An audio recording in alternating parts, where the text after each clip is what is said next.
آپ کی نظر میں اب جب ان کے عمران خان ایک یہ دعویٰ ہے پی ٹی آئی کا کہ تمام معاملات اور تمام احکامات عمران خان صاحب کے ہی چلتے ہیں، آج پارٹی کی تمام فیصلہ سازی اسی کے اراؤنڈ ہے، لیکن ان کے اہم یہ جو موقف تھا اس کو نہیں سنا گیا، تو یہ کہا جا سکتا ہے کہ عمران خان صاحب اب مائنس ہو چکے ہیں باقاعدہ؟ جب بھی یہ کوئی ایسی بات کرتا ہے مائنس کی، تو میں اس کو ایک ہی جواب دیتا ہوں اس قسم کی خبر کو یا اس قسم کے سوال کو، اور وہ یہ ہے کہ پی ٹی آئی عمران خان ہیں اور عمران خان پی ٹی آئی ہیں. پی ٹی آئی کوئی ایگزسٹنس نہیں، کسی لیڈر کی کوئی اہمیت نہیں، کسی عہدیدار کی کوئی اہمیت نہیں، کوئی سینیٹر، کسی ایم این اے کی کوئی اہمیت نہیں، کوئی ایم پی اے کی کوئی اہمیت نہیں، سوائے عمران خان صاحب کے. ان کے ووٹ سے، ان کی ہدایت سے، ان کی انسٹرکشن سے ہی یہ پارٹی کو چلنا ہے اور چلتی رہے گی. یہ بات بالکل درست ہے کہ وہ انسٹرکشنز جو ہیں کبھی وہ ان پہ ہوتا ہے عمل درآمد، کبھی نہیں ہوتا، اور اس کی وجہ سے یہ پرابلمز رائز ہوتے ہیں جو ہم میڈیا پہ سنتے ہیں. لیکن اس میں کوئی شک نہیں ہے کہ وہ ہی لیڈر ہیں. کوئی -1، کوئی اس میں گنجائش نہیں ہے. کوئی ایگزسٹ ہی نہیں کر سکتی پی ٹی آئی، اس کا وجود ہی نہیں ہو سکتا، اور وہ آگے چل ہی نہیں سکتی اگر عمران خان صاحب نہیں ہیں. تو میں تو اس میں یقین رکھتا ہوں اور یہی میں کہوں گا. اسی لیے میں ہمیشہ کہتا ہوں کہ جو بھی خان صاحب کی انسٹرکشنز ہیں ان پہ پوری طرح عمل درآمد کرنا چاہیے. مصیبت یہ ہے، پرابلم یہ ہوتا ہے کہ جب ان پہ عمل درآمد نہ ہو تو بعد میں کنفیوژن ہوتی ہے، اور اس کی وجہ سے پھر کنٹروورسیز پیدا ہوتی ہیں. بیانات کی کنفیوژن ہے، اس پہ پارٹی کے سینئر ترین رہنما ہیں اسد کیسر صاحب، انہوں نے بھی بات کی ہے. وہ کہتے ہیں کہ ہمیں نہیں پتا کہ یہ بیانات کتنے مستند ہوتے ہیں یا نہیں جو خان صاحب سے منسوب کیے جاتے ہیں. ساتھ یہ بھی کہا کہ موجودہ جو پارٹی کے فیصلے ہیں اس میں شامل نہیں ہوں. تو علی ظفر صاحب، جب خان صاحب کے بیانات ہیں جن کی ان سے ملاقات ہوتی ہے، اس بیانات کو ویریفائی کر کے میڈیا کے سامنے رکھنا اور پارٹی کے سپورٹرز کے سامنے رکھنا تو ایک بہت اہم پہلو ہے. اس میں ناکامی کی وجہ کون ہے؟ کس کی وجہ سے یہ اس میں ناکامی پیش آ رہی ہے؟ پارٹی کی عادت کے علاوہ اس کی ذمہ داری کس پہ آ سکتی ہے؟ میرا خیال ہے اس پہ اگر آپ تبصرہ کریں تو یہ ایک پروسیس جس طرح بن گیا ہے. یہ پروسیس یہ ہے کہ خان صاحب سے ملاقات 10 12 دن تک نہیں ہوتی، اور اس 10-12 دن میں پھر ایک خلا پیدا ہو جاتی ہے، کیونکہ بہت سارے معاملات آگے بڑھتے ہیں اور ڈے ٹو ڈے جو فیصلے ہیں وہ پھر نہیں کیے جا سکتے.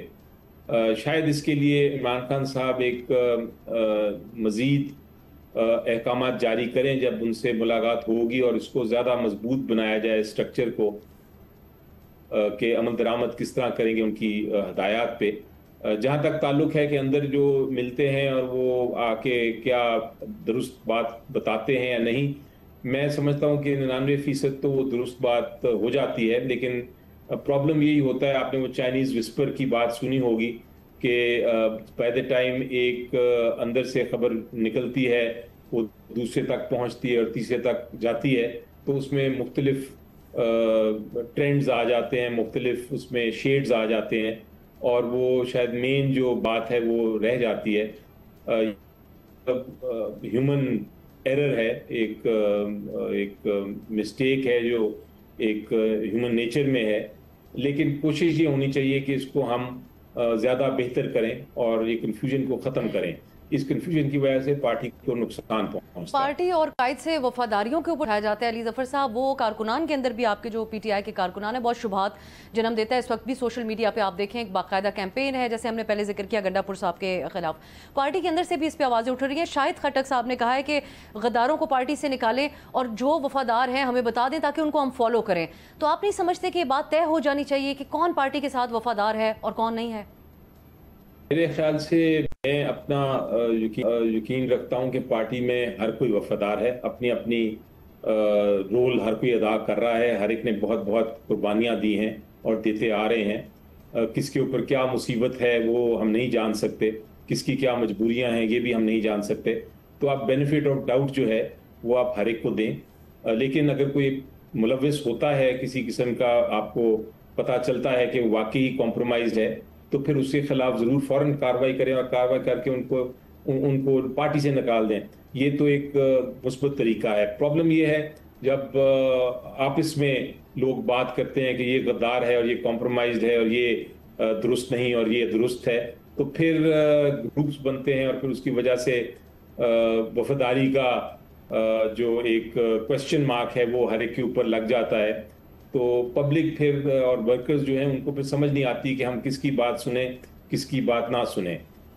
میری نظر میں غلطیاں ہر ایک سے ہوتی ہوں گی، لیکن کوئی جان بوجھ کے غلطی نہیں کرتا، ہر کوئی سنسیئر ہے پارٹی سے، اور جیسا میں نے کہا کہ جب تک کسی کے خلاف ثابت نہ ہو کہ کون وفادار ہے کون نہیں ہے، یہ جو تہمت لگانا ہے کسی ثبوت کے بغیر، یہ بالکل غلط ہے۔ میں ایک وکیل کی حیثیت سے، ایک ہیومن رائٹ ایکٹیوسٹ کی حیثیت سے، ایک پولیٹیکل پارٹی کا حصہ ممبر ہونے کی حیثیت سے میں تو یہ سمجھتا ہوں کہ آپ کسی کے خلاف الزام نہ لگائیں، اگر آپ کے پاس ثبوت ہے تو پہلے ثبوت پیش کریں اور اس کے بعد الزام لگائیں، تو یہ ٹرینڈ کو ختم ہونا چاہیے میری نظر میں۔ بلکہ لیکن اس میں سب سے زیادہ ہم دیکھتے ہیں کہ حصہ علیمہ خان بھی ڈال رہے ہوتے ہیں، وہ پارٹی کی قیادت کے اوپر ان کی وفاداریوں کے حوالے سے بڑے سنگین سوالات اٹھاتی ہیں اور الزامات بھی ان کی طرف سے سامنے آتے ہیں، تو اس کو پارٹی کس طریقے سے ایڈریس کرے گی؟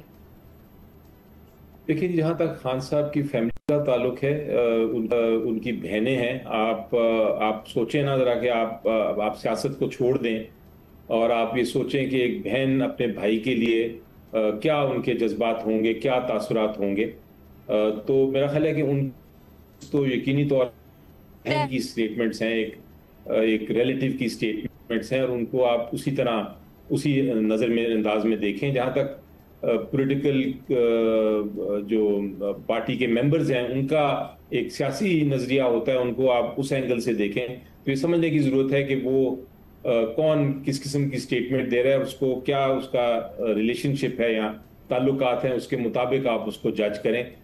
ہر سٹیٹمنٹ کو آپ ایکسٹریم پہ نہ لے جائیں، ہر سٹیٹمنٹ کو اس کے کانٹیکسٹ میں دیکھیں، تو پھر آپ کو سمجھ آئے گی کہ کوئی اتنا بڑا مسئلہ نہیں ہے۔ بہت شکریہ سینیٹر علی ظفر صاحب، آپ کے قیمتی وقت کے ایک بریک کی طرف جاتے ہیں، واپس آئیں گے تو بات کریں گے غزہ کی صورتحال کے حوالے سے۔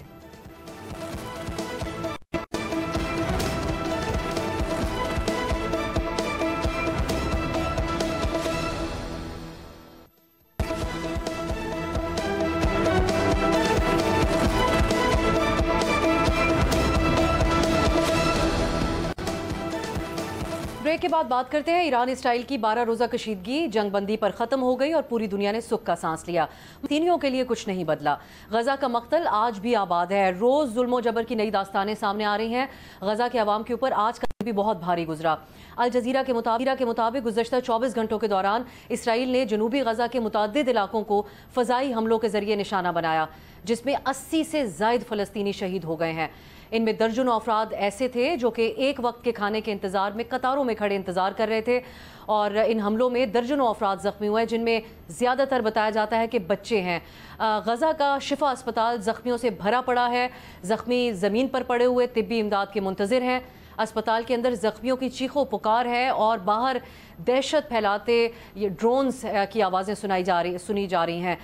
اسپتال کے عملے کا کہنا ہے کہ ان کے پاس ادویات اور طبی سامان ختم ہو چکا ہے۔ عالمی قوانین کو روندتے ہوئے اسرائیل خوراک اور امداد کی راہ میں بھی رکاوٹیں کھڑی کر رہا ہے اور تاک کر غزہ کے شہریوں کو نشانہ بنا رہا ہے۔ غزہ کے لوگ اس وقت جانوروں کا جو چارہ ہے اس کو آٹے میں ملا کر کھانے پہ مجبور ہیں۔